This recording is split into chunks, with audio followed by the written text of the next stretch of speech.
Hello बच्चों, क्या हाल चाल? सब बढ़िया है? आप लोगों की तैयारी बढ़िया से चल रही है? तो चलिए, आज के इस क्लास में विद्यार्थी क्लासेस इंजीनियर बीके सर में आप सभी लोगों का फिर से स्वागत है। और आज मैं सर्कुलर मोशन का पार्ट 3 आप लोगों के बीच लेकर के आया हूँ। इसके पहले आप लोग जो है पार्ट 1 और पार्ट 2 पढ़ चुके हैं। तो क्या पढ़ा है आपने? इसके पहले आपको हमने बताया कि जो एक्सेलरेशन होता है, वो एक्सेलरेशन मैंने आपको 4 प्रकार के एक्सेलरेशन बताए थे। एक बार फिर से रिपीट किया जाए कि वो 4 प्रकार के एक्सेलरेशन कौन कौन थे।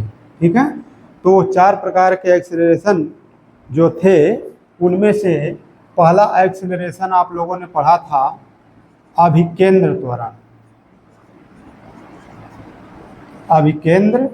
त्वरण। ठीक है, याद आ गया। दूसरा आपने पढ़ा था स्पर्श रेखीय त्वरण। ठीक है। तीसरा आपने पढ़ा था परिणामी त्वरण, या आपने पढ़ा था नेट त्वरण या परिणामी त्वरण। ठीक है।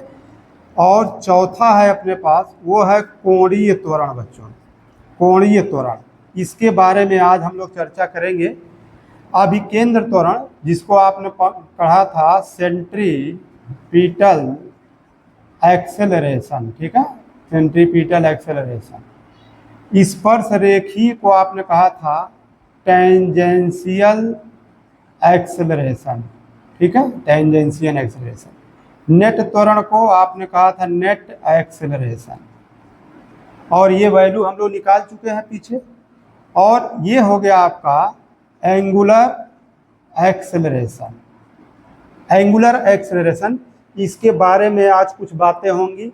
कुछ एंगुलर एक्सेलरेशन का आपको सवाल मैं हल करवाऊंगा, अच्छे प्रश्न लगवाऊंगा। आप यदि मेरा पार्ट 2 देखेंगे तो आपको बहुत बेहतरीन वहाँ पर मैंने सवाल लगवाए हैं। ठीक है, तो यहाँ पर भी आज आपको बहुत कुछ सीखने को मिलेगा। फिर इसके सीखने के बाद फिर हम लोग अभिकेंद्र बल के बारे में आज चर्चा करेंगे, सेंट्रीपिटल फोर्स के बारे में चर्चा करेंगे। और फिर दैनिक जीवन में हमारे सेंट्रीपिटल फोर्स का क्या क्या उपयोग है। जैसे हम साइकिल यदि चलाते हैं तो मोड़ पे झुक जाते हैं, या फिर हमारे जो मोटर गाड़ियां हैं, या जो हमारे 2 व्हीलर या 4 व्हीलर हैं, उनके जो है पहियों के आसपास वहाँ पर पीछे एक मडगार्ड लगाए जाते हैं। या फिर यदि हम किसी की ऊर्ध्वाधर में गति कराएं, क्षैतिज में गति कराएं, तो इस सब का क्या रिजल्ट आने वाला है बच्चों, इस सब सारी चीज़ों को आज हम लोग पढ़ेंगे। और निश्चित रूप से आपका क्लास बहुत बेटर बनेगा। आप लोग अब ध्यान से एक एक बातों को आगे हम लोग सीखते हैं। पहले देखिए, ये तो आपका हो गया इतना चीज़ कि ये 4 प्रकार के त्वरण है बच्चों। ये अभिकेंद्र त्वरण है, जिसको हम रेडियल एक्सेलरेशन भी कहते हैं।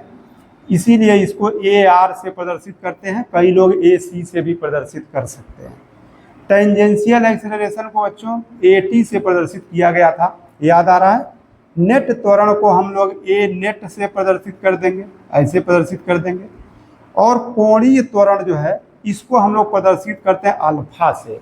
कोणीय त्वरण को अल्फा से प्रदर्शित करते हैं। अब देखते हैं कि यह कोणीय त्वरण जो राशि है, ये हमारे बीच आई कैसे। ठीक, तो हम थोड़ा सा आपको चर्चा करते हैं। यहाँ पे इसको मिटा देता हूँ, ये आपको याद धरा दिया मैंने। इन पे विस्तृत वर्णन भी मैं पीछे कर चुका हूँ। और अब आज जो है आपको अच्छा वर्णन देखने को मिलेगा। तो सबसे पहले जरा सा हम इन गतियों की एक तुलना यदि करें तो क्या होगा। जैसे मान लीजिए हमारे पास रेखीय गति होती है बच्चों, रेखीय। ठीक है, यानी कि लीनियर गति हो गई। और दूसरा हमारे पास बच्चों हो गया कोणीय। ठीक है, कोणीय यानी कि एंगुलर।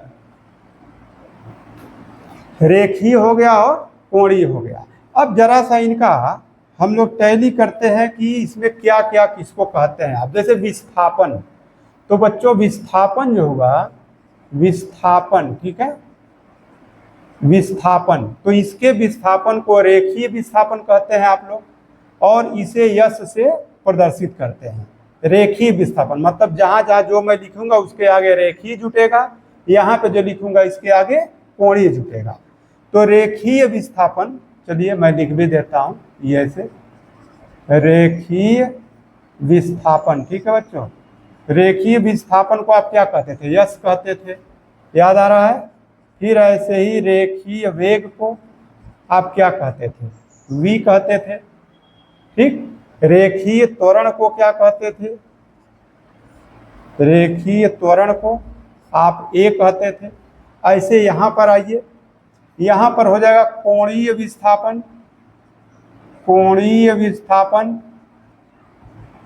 ठीक है, एंगुलर डिस्प्लेसमेंट, क्या बोलेंगे? एंगुलर डिस्प्लेसमेंट, ये आपका हो गया थीटा। ठीक है, फिर यहां पर हो जाएगा कोणीय वेग बच्चों, कोणीय वेग को क्या कहेंगे? Angular velocity. अंग्रेजी भी आप लोग जानते रहेंगे, एंगुलर क्या कहेंगे? वेलोसिटी। ठीक है, एंगुलर वेलोसिटी इसकी, कोणीय वेग को आप ओमेगा कहेंगे। और ये रहा रेखीय त्वरण, तो ये हो जाएगा कोणीय त्वरण, तो इसको हम लोग प्रदर्शित करेंगे अल्फा से। ठीक है, यानी कि एंगुलर एक्सेलरेशन। ठीक है बच्चों, एंगुलर एक्सेलरेशन। और ये आपका हो गया एंगुलर डिस्प्लेसमेंट, डिस्प्लेसमेंट। तो ये है, तो डिस्प्लेसमेंट कहेगा तो थीटा हो गया, यहाँ ओमेगा, यहाँ अल्फा। देखिए साइनिफिकेशन में ये जो है आपका है डिफरेंस, इसको ऐसे आपने कहा। अच्छा, अब कैसे निकालते हो ये बता दीजिए जरा सबको। आप रेखीय त्वरण कैसे निकालते हो या रेखीय वेग कैसे निकालते हो ये बता दीजिए। तो आप रेखीय वेग निकालते हैं v = ds/dt से। v कैसे निकालते हैं? ds/dt से। तो फिर बच्चों यहाँ ओमेगा भी निकल जाएगा। ओमेगा कैसे निकल जाएगा? dθ/dt से। ये ds/dt निकला, तो ये कैसे निकल जाएगा? dθ/dt से। अच्छा, फिर a कैसे निकाले थे आप? तो a निकाले थे dv/dt से, dv/dt से। तो यहां पर आप निकालेंगे अल्फा, तो अल्फा कैसे निकलेगा बच्चों? dω/dt, dω/dt से निकल जाएगा। तो ये इनके रिलेशन हो गए। अब आप देखिए, यह रेखीय त्वरण है बच्चों। त्वरण आपको मैंने कई प्रकार का बताया, ये रेखीय त्वरण है, ये कोणीय त्वरण है। जैसे यदि सर्कुलर मोशन होता है इस प्रकार से, तो आप ये समझ गए हैं कि यहाँ पर एक स्पर्श रेखा की दिशा में जो काम करता है वो स्पर्श रेखीय त्वरण है, टेंजेंशियल एक्सेलरेशन है। और जो अभिकेंद्र त्वरण है वो केंद्र की ओर कार्य करता है, इसको आप रेडियल एक्सेलरेशन कहते हैं या सेंट्रीपेटल एक्सेलरेशन कहते हैं, और ये इधर की ओर काम कर दिया। ठीक है, तो अब इनका जो रिजल्टेंट आपने पढ़ा था, ऐसे आपने रिजल्टेंट पढ़ लिया था, यहाँ से यही पढ़ा था, तो ये क्या कहलाया था? ए नेट कहला गया था, ये नेट कहला गया था।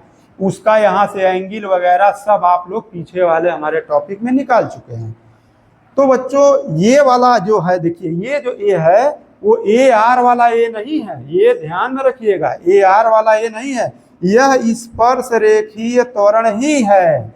क्योंकि यहाँ पर जो ये है, इधर चूंकि जो भी परिधि पर गति होगी ये सब रेखीय वाली है, और जब हम इसको केंद्र मान के यहाँ से गति को देखेंगे तो ये सब कोणीय वाली है। ठीक है, तो इसलिए ये जो त्वरण है ये आप कौन त्वरण मानेंगे? रेखीय त्वरण है, लेकिन ये स्पर्श रेखीय त्वरण के ही बराबर होता है। अच्छा, अब देखिए संबंध देख लीजिए, आपने क्या पढ़ा था? इनका संबंध आपने पढ़ लिया था, रेखीय और कोणीय में संबंध आपने पढ़ा था यश बराबर आर थीटा। एक संबंध यह आपने पढ़ा यश बराबर आर थीटा। फिर एक संबंध आपने पढ़ा v बराबर आर ओमेगा। ठीक है, रेखीय वेग जो है यह त्रिज्या गुणे कोणीय वेग है। इसी प्रकार से जब यह आप रेखीय त्वरण पढ़ेंगे तो बच्चों यह r × अल्फा हो जाएगा, त्रिज्या गुणे कोणीय त्वरण हो जाएगा। परंतु एकदम याद रखिएगा कि यह ए जो है ना, यह ए अभिकेंद्र त्वरण वाला ए नहीं है बच्चों, ये स्पर्श रेखीय त्वरण वाला ए है। ठीक है, स्पर्श रेखीय त्वरण वाला ए है। तो इस प्रकार से हमने आपको कुछ रेखीय और कुछ कोणीय की बच्चों मैंने आपको तुलना कर दिया। अब हम थोड़ा सा इसमें एक चीज और है, एक एवरेज निकालना पड़ता है, एक इंस्टेंटेनियस आप निकालते हैं। ठीक है, तो इसको भी देख लेते हैं। जैसे ओमेगा, ओमेगा आपको एवरेज यदि पूछा जाए, एवरेज वेलोसिटी पूछी जाएगी, एंगुलर वेलोसिटी एवरेज में बताइए, तो डेल्टा थीटा बटे डेल्टा टी आप लिखते हैं, ठीक है। और यदि ओमेगा इंस्टेंटेनियस पूछा गया, तत्काल वाला, तो आप लिखेंगे डी थीटा बटे डी टी, ये भी ध्यान रखिएगा। और ओमेगा एवरेज कैसे निकलता है, पीछे हम ये सब बता चुके हैं पिछले वाले टॉपिक में, आप उसे पढ़ें। तो ये निकलेगा थीटा 2 माइनस थीटा 1 बटे डेल्टा टी से, ठीक है। और ये कैसे निकलेगा, ये डिफरेंशिएट करने से निकलेगा, ठीक। तो अब हम इसको मिटाते हैं और फिर आगे जो है हम लोग कुछ सवाल इस पे लगा लेते हैं, तब फिर आगे बढ़ते हैं। अब सवाल लगाने से पहले हम लोग ये देख लिए कि हमको यदि जो है निकालना है तो हम कैसे निकालेंगे। मान लीजिए आपको ओमेगा एवरेज निकालना है बच्चों, ठीक है, यानी औसत कोणीय वेग आपसे पूछा गया, तब आप कैसे निकाल देंगे, डेल्टा थीटा बटे डेल्टा टी, मतलब थीटा 2 माइनस थीटा 1 बटे डेल्टा टी से निकाल देंगे। और यदि ओमेगा इंस्टेंटेनियस पूछ दिया गया है आपसे, यानी कि तत्कालिक कोणीय वेग बताइए, तो तत्कालिक में आपको लगाना पड़ेगा डी थीटा बटे डी टी। ये हो गया आपका कोणीय वेग, ठीक। इसी प्रकार से कोणीय त्वरण यदि निकालना रहे, अल्फा एवरेज निकालना रहे, तो बच्चों डेल्टा ओमेगा बटे डेल्टा टी लगा दीजिएगा। तो ये हो जाएगा ओमेगा 2 माइनस ओमेगा 1 बटे डेल्टा टी। यदि आपसे कह दे नहीं अल्फा इंस्टेंटेनियस निकालिए, तब आप निकाल देंगे डी ओमेगा बटे डी टी से निकाल देंगे। इसी प्रकार से यदि आपको v पूछ दिया जाए, v एवरेज पूछ दिया जाए, रेखीय वेग वाला, हालांकि ये पीछे आपको मैं बता चुका हूँ, ठीक है, तो ये डेल्टा एस बटे डेल्टा टी से निकलेगा, S2 माइनस S1 बटे डेल्टा टी से। और v इंस्टेंटेनियस कैसे निकलता है, v इंस्टेंटेनियस निकलता है ds बटे dt से, ठीक है। इसी प्रकार से यदि त्वरण निकालना हो a एवरेज, तो आप निकाल देंगे डेल्टा v बटे डेल्टा t से निकाल देंगे, ठीक है, या v2 माइनस v1 बटे डेल्टा t से निकाल देंगे। लेकिन यदि आपको a इंस्टेंटेनियस निकालना रहे, तो आप dv बटे dt का इस्तेमाल करेंगे, ठीक है बच्चों। ये देखिए एक एक आइडिया हो गया। इंस्टेंटेनियस इस प्रकार से आप निकालते हैं। अब देखो, इस पर मैं सवाल लगवा चुका हूँ, इस पर भी सवाल लगवा चुका हूँ, पीछे वाली वीडियो आप देखेंगे। क्योंकि आज टोटल बात कोणीय त्वरण की होनी थी, बाकी हम पीछे आपको पढ़ा चुके हैं। तो ये आप नोट कर लीजिए अच्छी तरह से कि हमको यदि इंस्टेंटेनियस पूछा जाए तो हम ये लगाएंगे। पीछे वाला आप वीडियो देखिए, उसमें आपको ये सब मिल जाएंगे, ठीक है। आज हम निकालते हैं इस पे, ये देखिए अल्फा इंस्टेंटेनियस और अल्फा इस पे। चलिए एक क्वेश्चन हम बना लेते हैं, उतार दीजिए आप लोग, इसको आप उतारें, तब तक मैं एक क्वेश्चन यहाँ बना देता हूँ।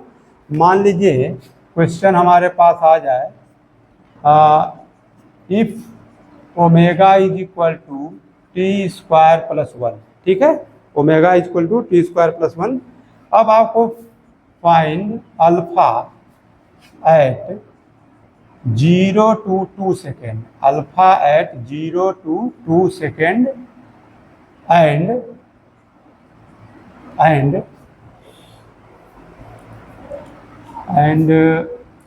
चलिए इधर लिख देते हैं एट 2 सेकेंड, यहाँ पे इन कर देते हैं, ठीक है। ये देखिए find alpha in 0 to 2 second and at 2 second, ठीक। मतलब क्या है कि 0 से 2 सेकेंड के बीच आपको ज्ञात करना है। क्या ज्ञात करना है, ज्ञात करो, क्या ज्ञात करो, कोणीय त्वरण, कोणीय त्वरण अल्फा ज्ञात करना है बच्चों। कब ज्ञात करना है, 0 से 2 सेकेंड में ज्ञात करना है। और दूसरा ज्ञात करना 2 सेकेंड पर ज्ञात करना है। मतलब ये हो गया कि यहाँ आपको टाइम मिल रहा है, T1 T2 मिल रहा है, लेकिन यहाँ पे 2 सेकेंड पर ऑन द स्पॉट उसी टाइम पे बताना है, यानी 2 सेकेंड ज्यों होता है त्यों आपको बताना है। तो चलिए लगाया जाए, ये लीजिए आपके सामने है। अब यहाँ पे आप देख लीजिए भाई, बड़े आराम से आप इस सवाल को लगाएंगे। सब पहले पूछा है 0 से 2 सेकेंड, मतलब कि आपको कोणीय त्वरण का एवरेज पूछा है, तो एवरेज यहाँ पर हम निकाल लेंगे। एंगुलर एक्सेलरेशन आपको पूछ रहा है, क्या पूछ रहा है, एवरेज में, तो आप लगा दीजिए भाई अल्फा एवरेज बराबर क्या हो जाएगा, ओमेगा 2 माइनस ओमेगा 1। पहले 0 है तो आप देखिए ओमेगा 1 की वैल्यू निकाल दीजिए। पहले ओमेगा 1 की वैल्यू क्या हो जाएगी, यहाँ पर 0 रखेंगे, 0 का स्क्वायर प्लस 1 बराबर 1। ओमेगा 2 की वैल्यू क्या हो जाएगी, यहाँ पर अब 2 सेकेंड रखिए, तो 2 दूनी 4, 2 का स्क्वायर कितना हो जाएगा 4, धन 1 हो जाएगा, तो 5 हो गया। ठीक, अब आप यहाँ मान रख दीजिए अल्फा एवरेज बराबर क्या होता है, ओमेगा 2 माइनस ओमेगा 1 बटे डेल्टा टी।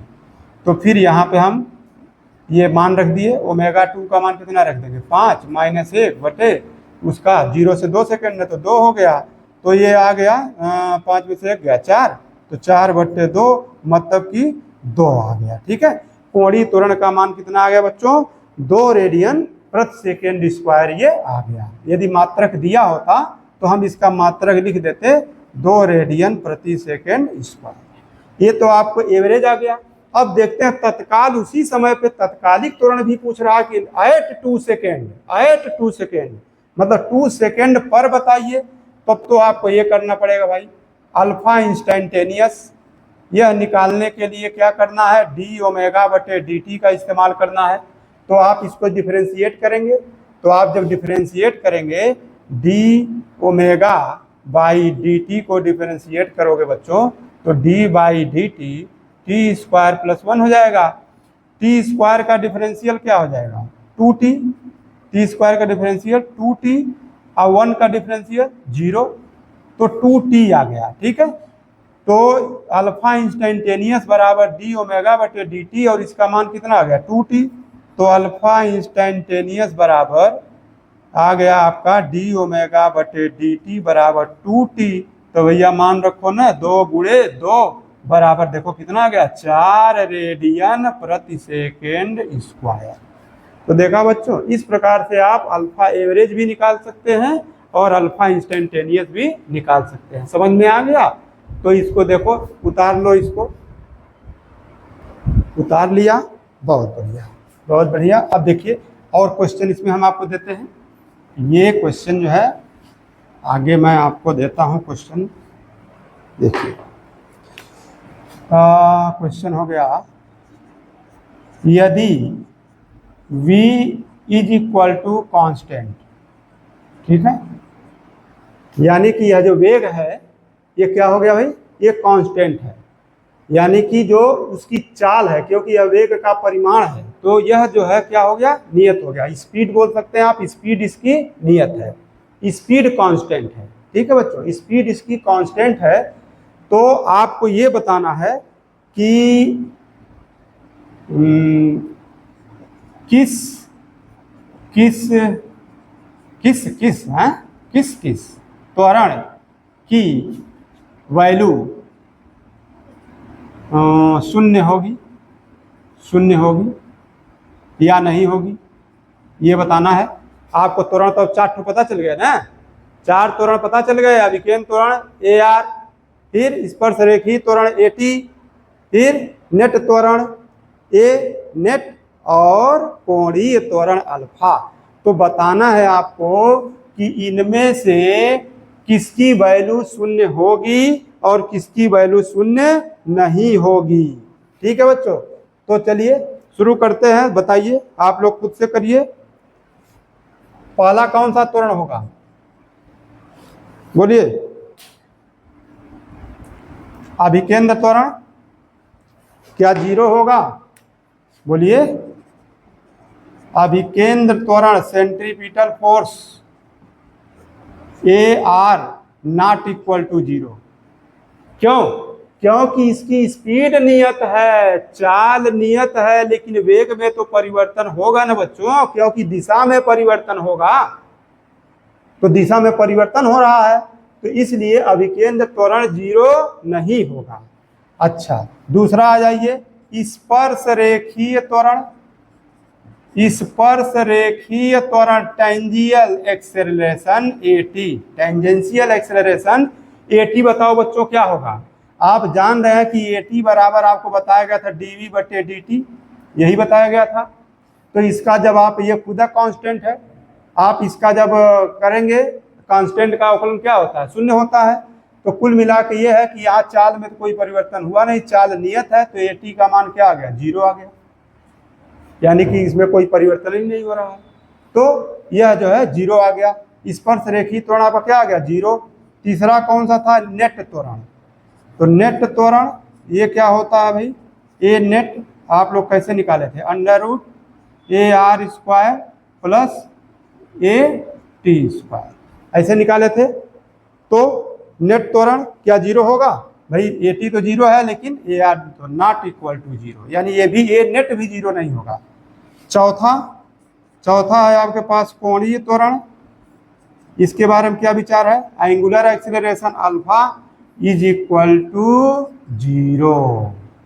क्यों 0 बच्चों, क्योंकि अभी अभी आपको मैंने बताया है जो रिलेशन आप पढ़ते हो ए बराबर आर अल्फा, वो वास्तव में ये स्पर्श रेखी त्वरण वाला होता है, ए टी बराबर आर अल्फा होता है बच्चों।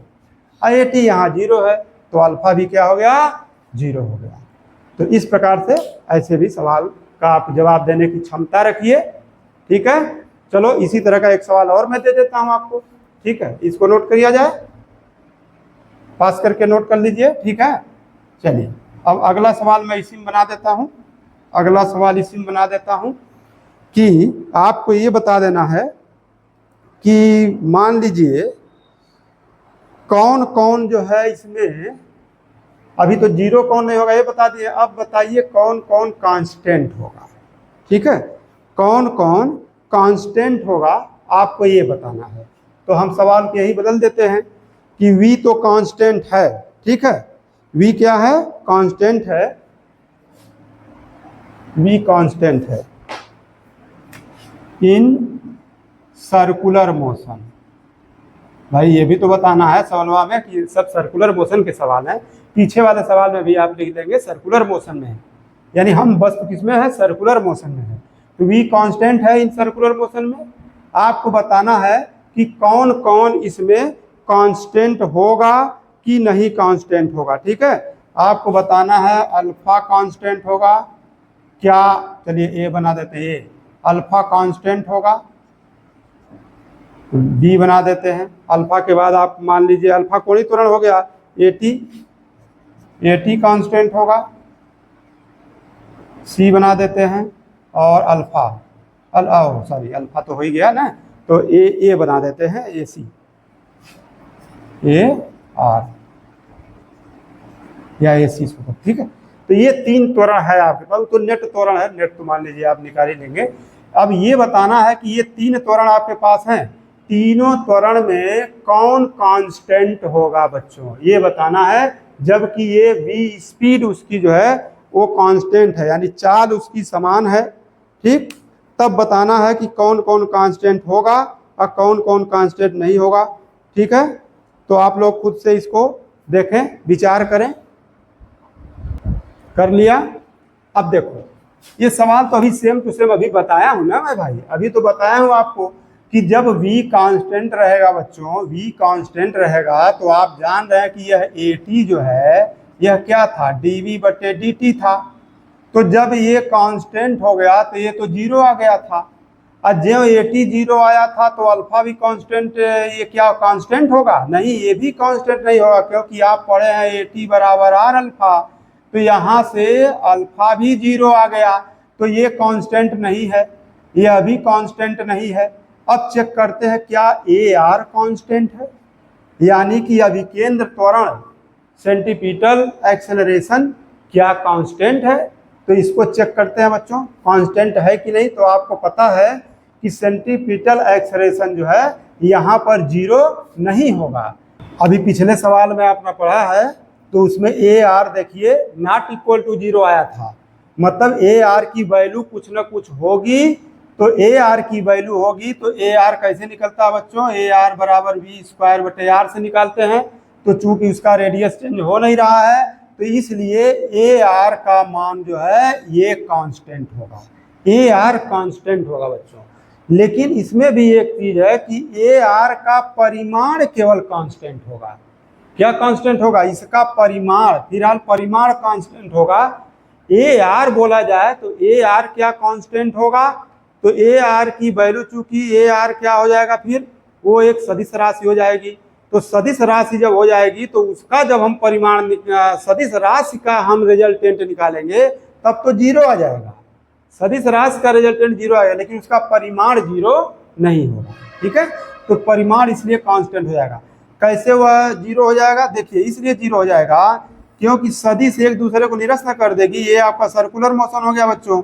अब मान लीजिए कि यहाँ पे वस्तु गई है तो इसका ए आर कहाँ लगेगा? अंदर की ओर। ए आर इसका अंदर की ओर। तो जब वस्तु यहाँ पहुंचेगी तो इसका भी तो ए आर अंदर की ओर लगेगा। जब वस्तु यहाँ पहुंचेगी तो इसका भी तो ए आर अंदर की ओर लगेगा। यहाँ वस्तु रहेगी तो इसका भी ए आर अंदर की ओर लगेगा। एक दूसरे को सारे ए आर क्या करेंगे? निरस्त कर देंगे। तो सदिश रूप में तो इसका जीरो आ रहा है, रिजल्टेंट जीरो आ रहा है, लेकिन यहाँ पर इसका परिमाण जो है बच्चों वो कांस्टेंट होगा। तो इस प्रकार से इस सवाल को आप लगा सकते हैं। ठीक है, बता सकते हैं कौन कांस्टेंट है। ठीक है, आप समझ लिए, उतार लिए प्रश्न को। तो आप समझ गए होंगे कि यहाँ पर ए आर मतलब किसका परिमाण जो है ये कांस्टेंट होगा। परंतु सदिश चूंकि है ना बच्चों, ये सदिश है, ये सदिश जो है यहाँ पर एक दूसरे को क्या करेंगे, यहाँ पर कितने भी ए आर होंगे एक दूसरे को निरस्त कर देंगे। चलिए, अब इसके बाद जो है, अब जब त्वरण उत्पन्न हो गया तो अब इसके बाद एक शानदार टॉपिक हम लोग पढ़ते हैं बच्चों, जिसका नाम है अभिकेंद्र बल। अभिकेंद्र बल, बिना अभिकेंद्र बल के कोई भी वृत्तीय गति संभव नहीं है। एक लाइन में जान जाइए, बिना सेंट्रीपेटल फोर्स के कोई भी सर्कुलर मोशन संभव ही नहीं है। यानी कि इस पूरे संसार में कहीं भी यदि सर्कुलर मोशन होगा तो वहां पर अभिकेंद्र बल का ही मान लिया जाएगा। यानी अभिकेंद्र बल वहां अवश्य होगा, जहां सर्कुलर मोशन वहां अभिकेंद्र बल। तो अभिकेंद्र बल वास्तव में, तो अभिकेंद्र बल वह कुछ जो फोर्स हैं वो लगे हुए होते हैं जिनको आप पहले से जानते हो, उन्हीं का परिणामी है ये कोई नया फोर्स नहीं है कि नया कोई फोर्स आ गया जिसका नाम हम अभिकेंद्र बल रख रहे हैं। नहीं, ये जो सेंट्रीपेटल फोर्स है बस ये केंद्र की ओर लगता है, लेकिन यह भी एक प्रकार का परिणामी फोर्स होता है। अभी आगे जैसे जैसे हम कुछ सवालों को बताएंगे इसमें, तब हम लोग देखेंगे कि हाँ अभिकेंद्र बल की खासियत क्या है और अभिकेंद्र बल वास्तव में क्या है और अभिकेंद्र बल के कारण हमारे दैनिक जीवन में कितने बढ़िया बढ़िया उपयोग हैं और अभिकेंद्र बल का जो रोल है वो किसके निर्भर है? अभिकेंद्र त्वरण पे। अभिकेंद्र त्वरण पे निर्भर है। और सबसे बड़ी बात यह है कि बिना अभिकेंद्र बल के कोई वृत्तीय गति संभव नहीं है। चाहे चंद्रमा पृथ्वी के चारों ओर घूमे, चाहे पृथ्वी सूर्य के चारों ओर घूमे, ये चाहे इलेक्ट्रॉन नाभिक के चारों ओर घूमे, सब जगह अभिकेंद्र बल है। परंतु बस वही मैंने जो बताया कि बल कुछ और है और उसको हम लोग अभिकेंद्र बल, जब हम उसको नेट निकालते हैं परिणामी, तो अभिकेंद्र बल के रूप में तब्दील होता है। कैसे कार्य करता है इसको हम आगे चेक करते हैं। सबसे पहले बच्चों ये अभिकेंद्र बल क्या होता है ये जान लेते हैं। जान लिया जाए? तैयार है जानने के लिए? सेंट्रीपिटल फोर्स, सेंट्रीपिटल फोर्स, अभिकेंद्र बल क्या है। ठीक, तो अभी आपने पढ़ा कि जब कभी एक समान वृत्तीय गति होती है बच्चों, एक समान वृत्तीय गति होती है, तो एक समान वृत्तीय गति में कण की चाल अचर रहती है, चाल नहीं बदलती है, लेकिन उसका जो वेग है दिशा बदलने के कारण, दिशा बदलने के कारण जो उसका वेग है वो प्रत्येक बिंदु पर बदलता जाता है। ऐसा आपने चेक कर लिया था, इधर इधर है तो इधर इधर है, ऐसे ये इसका बदलता जाता है। यानी वेग में परिवर्तन हो रहा है, चाल में नहीं परिवर्तन हो रहा है, वेग में परिवर्तन हो रहा है। इसके कारण इसमें एक अभिकेंद्र त्वरण उत्पन्न हो गया था बच्चों, जिसका आप मान पढ़े थे v²/r। इसका मान क्या पढ़े थे? v²/r। यह एक अभिकेंद्र त्वरण उत्पन्न हुआ था। अच्छा, अभिकेंद्र त्वरण उत्पन्न हो गया तो जहां त्वरण उत्पन्न होगा वहां बल जरूर लगेगा। जहां त्वरण उत्पन्न हुआ तो वहां पर क्या लगेगा? बल, क्योंकि बिना बल के वेग में परिवर्तन नहीं होगा तो वेग में परिवर्तन नहीं होगा तो उसमें त्वरण नहीं उत्पन्न होगा। तो आप ये समझ लीजिए कि यहाँ पर जो त्वरण उत्पन्न हुआ है इसके कारण इस पर एक फोर्स डेवलप होगा और उस फोर्स का डायरेक्शन भी त्वरण की दिशा में ही होता है। फोर्स का डायरेक्शन किधर होगा? त्वरण की दिशा में होगा। जिधर त्वरण की दिशा है उधर ही फोर्स का डायरेक्शन होगा। तो त्वरण की दिशा तो इधर थी, केंद्र की ओर थी, तो ठीक है, तो फोर्स का भी डायरेक्शन इधर ही होगा, केंद्र की ओर ही होगा फोर्स का डायरेक्शन। इसीलिए इसका नाम पड़ गया अभिकेंद्र बल, सेंट्रीपिटल फोर्स।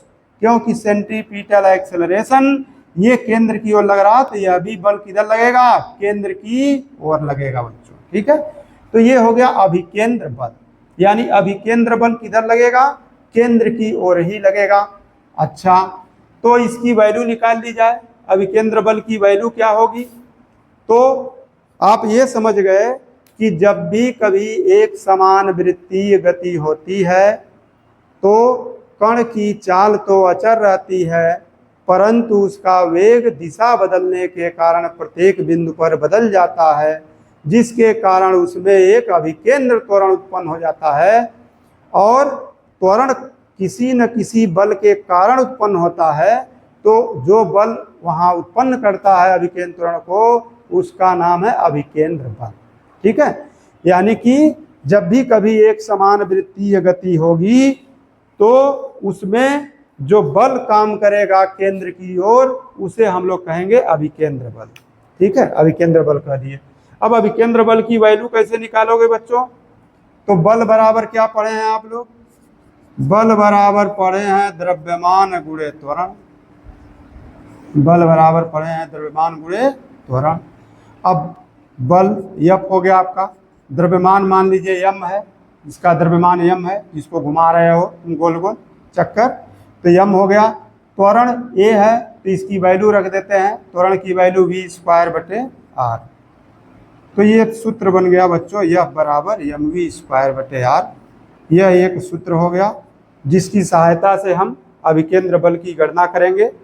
और आप जानते हैं कि a की वैल्यू यानी त्वरण की वैल्यू खाली यही नहीं होती है, त्वरण की वैल्यू v²/r तो होता ही है, त्वरण की वैल्यू a बराबर r ओमेगा स्क्वायर भी होता है। तो a बराबर r ओमेगा स्क्वायर यदि इसमें रख देंगे तो यह बराबर क्या हो जाएगा? m r omega square. तो इस प्रकार से अभिकेंद्र बल को हम यह बराबर mv² से भी निकालेंगे और यह बराबर m r ओमेगा स्क्वायर से भी निकालेंगे। नोट किया जाए। तो अभिकेंद्र बल के बारे में बच्चों ये व्याख्या रही, यानी कि आप ये जान गए अभिकेंद्र बल ये कोई नया बल नहीं है, बस ये है कि जैसे प्रकृति में आप तमाम बल सुने हैं, घर्षण बल सुने हैं, गुरुत्वाकर्षण बल सुने हैं, विद्युत बल सुने हैं और नाभिक का आकर्षण बल सुने हैं, और जो है इस प्रकार के जो भी बल आप सुने हैं, उन तनाव बल सुने हैं, डोरी वाली गति होगी तो इन यही सब बल जो है ये कन्वर्ट होते हैं अभिकेंद्र बल में। अब कैसे कन्वर्ट होते हैं हम विभिन्न उदाहरणों से आपको बताएंगे, तब ये बात आप लोगों के समझ में आ जाएगी। ठीक है, तो अब चलिए विभिन्न प्रकार के उदाहरण समझते हैं और अभिकेंद्र बल के महत्व को जानते हैं। ठीक है, अब इसको हम मिटा देते हैं। ठीक है, और अब हम लोग अभिकेंद्र बल के कुछ महत्व को देखते हैं।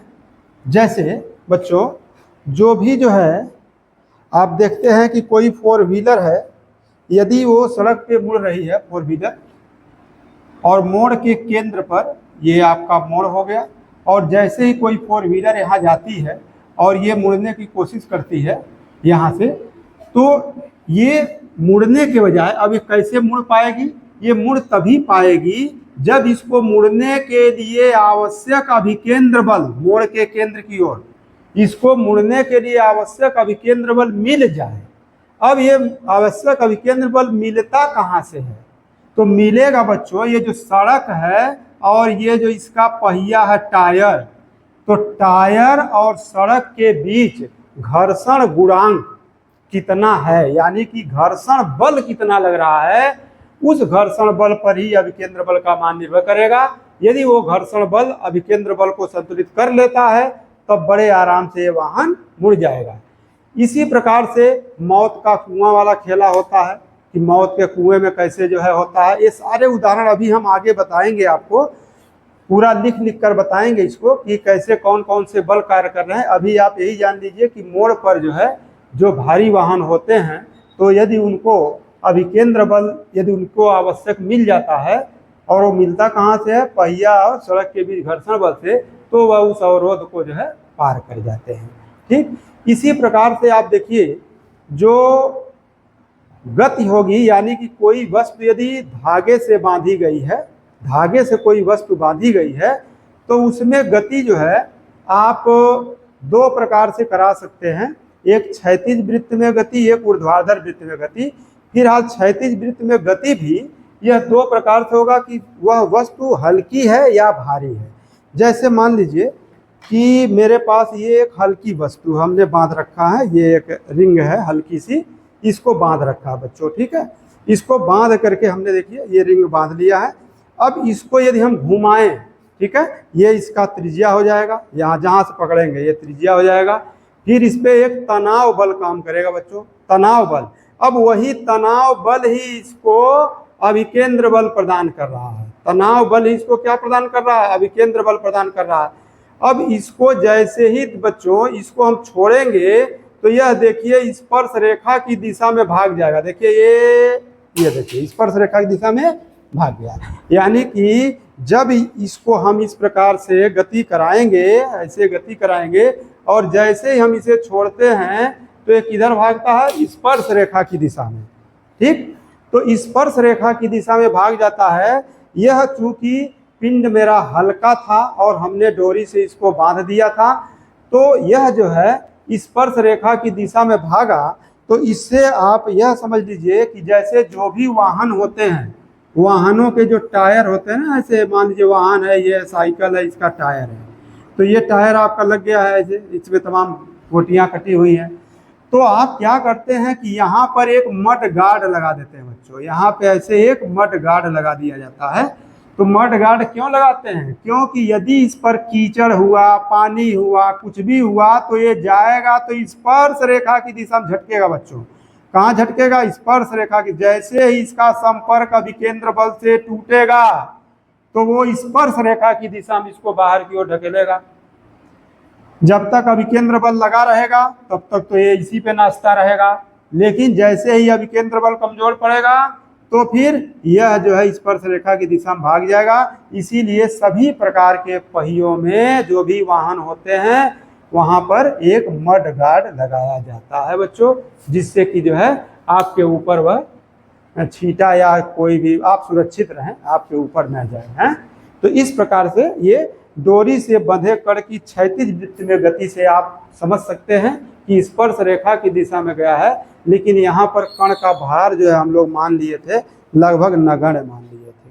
ठीक है, तो अब दूसरी गति हमारे पास क्या होगी, दूसरी गति बच्चों मेरे पास ये होगी कि यदि हम इसको एक भारी किसी भारी चीज से बांध दें, जैसे मान लीजिए कि मैंने इसको, ये एक वजनदार वस्तु है, इससे मैंने इसको ये देखिए बांध दिया। ठीक है, एक वजनदार वस्तु से मैंने इसको बांध दिया बच्चों। अब बांध दिया, अब इसकी गति देखो, अब इसकी गति जो है अब हम कराएंगे तो अब ये देखिए ऐसे हुआ, इस प्रकार से दिखाई दे रहा है ना, हाँ दिखाई दे रहा होगा।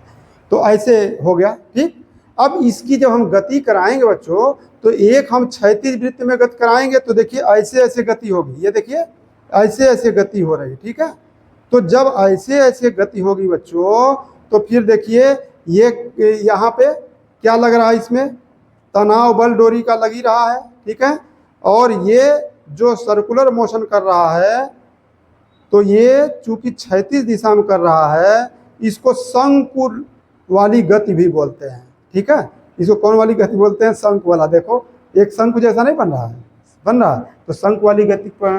तो इसके लिए क्या सूत्र होगा, कैसे इसको सिद्ध करेंगे, तो इसके बारे में हम लोग पढ़ेंगे। ठीक है, और फिर ऊर्ध्वाधर गति हो तब। अब देखिए भैया, ये देखिए, ये ऊर्ध्वाधर गति आपको करा देता हूँ। ये देखिए, ये ऊर्ध्वाधर गति हो रही है, तो ऊर्ध्वाधर गति हो रही है, अब ऐसे ऐसे गति हो रही है। ठीक, तो जब ये ऊर्ध्वाधर गति होगी बच्चों, ऊर्ध्वाधर गति होगी, तो हमको बताना पड़ेगा इसमें कितना तनाव बल है। प्रत्येक बिंदु पर हमको तनाव बल चाहिए, प्रत्येक बिंदु पर 360 अंश घूम रहा है, तो प्रत्येक बिंदु पर आपको तनाव बल चाहिए, प्रत्येक बिंदु पर वेग चाहिए। अभी इसको धीमा कर देना, धीमा कर दिए, देखो धीमा कर रहे हैं तो ये ऊपर जाएगा तो गिर जाएगा नीचे, ये देखिए नीचे गिर गया, यानी कि तनाव बल शून्य हुआ तो ये नीचे गिर गया। तो इसको हम लोग प्रूफ करते हैं नेक्स्ट वीडियो में। हम लोग इसको प्रूफ करते हैं कि यदि क्षैतिज में गति होगी तब क्या सूत्र हम लगाएंगे, और जब ऊर्ध्वाधर गति होगी तब क्या सूत्र लगाएंगे।